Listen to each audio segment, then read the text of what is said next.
देश की सुरक्षा का सजग प्रहरी जो पलक झपकते ही दुश्मनों के नापाक मंसूबों को जमींदोज कर देता था, उसका नाम है मिग-21 यानी भारतीय वायुसेना की रीढ़।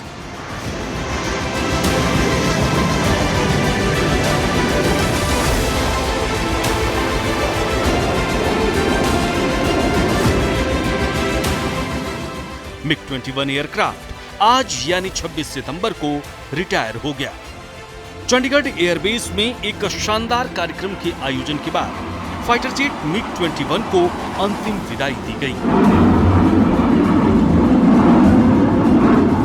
देश की सेवा में 62 साल तक सेवाएं देने के बाद अब आधिकारिक तौर पर मिग-21 रिटायर हो गया।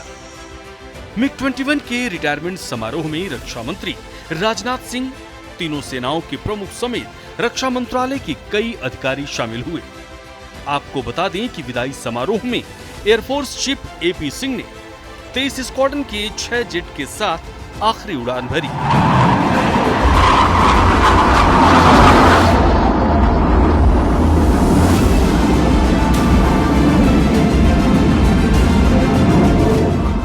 स्क्वाड्रन लीडर प्रिया शर्मा ने भी फ्लाइट पास्ट में हिस्सा लिया।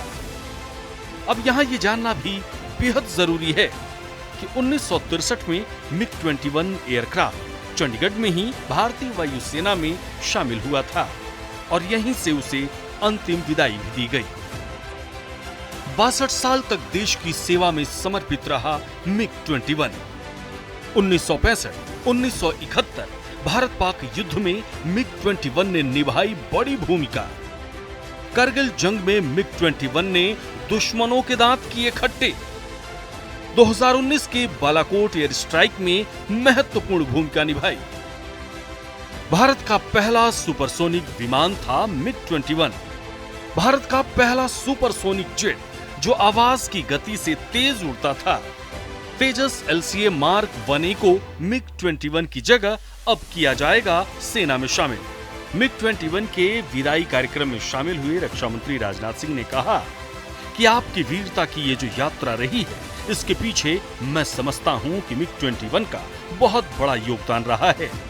आज जब हम मिग-21 को इसकी ऑपरेशनल जर्नी से विदाई दे रहे हैं, तो मुझे लगता है हम एक ऐसे अध्याय को विदा करने जा रहे हैं जो न केवल भारतीय वायुसेना के इतिहास में बल्कि हमारी सैन्य टीम की जर्नी में गोल्डन लेटर से लिखा जाएगा।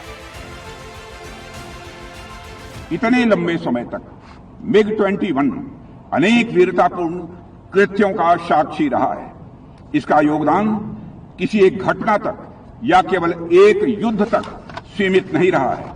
1971 के वार से लेकर कारगिल के युद्ध तक या फिर बालाकोट एयर स्ट्राइक से लेकर ऑपरेशन सिंदूर तक ऐसा कोई क्षण नहीं रहा जब मिग-21 ने हमारी आर्म्ड फोर्सेस को जबरदस्त मजबूती न प्रदान की हो।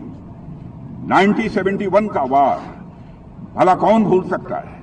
मिग-21 ने पाकिस्तान के साथ युद्ध के दौरान विपरीत परिस्थितियों में जिस दिन ढाका के गवर्नर हाउस पर हमला किया, उसी दिन उस युद्ध के परिणाम की रूपरेखा तय कर दी गई। इसके अलावा भी इसके लंबे इतिहास में अनेक ऐसे मौके आए जब मिग-21 ने अपनी डिसाइसिव कैपेसिटी साबित की।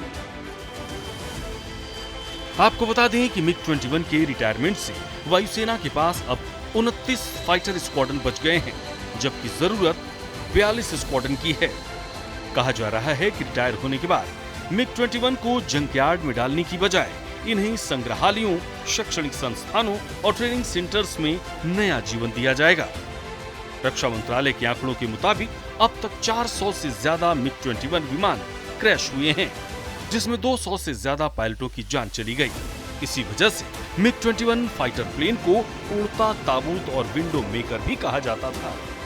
बहरहाल मिग-21 के जाबाजी के किस्से देश हमेशा याद रखेगा कि कैसे मिग-21 हमारे नापाक पड़ोसी पाकिस्तान के सभी मंसूबों को मिट्टी में मिला दिया था। अलविदा मिग-21।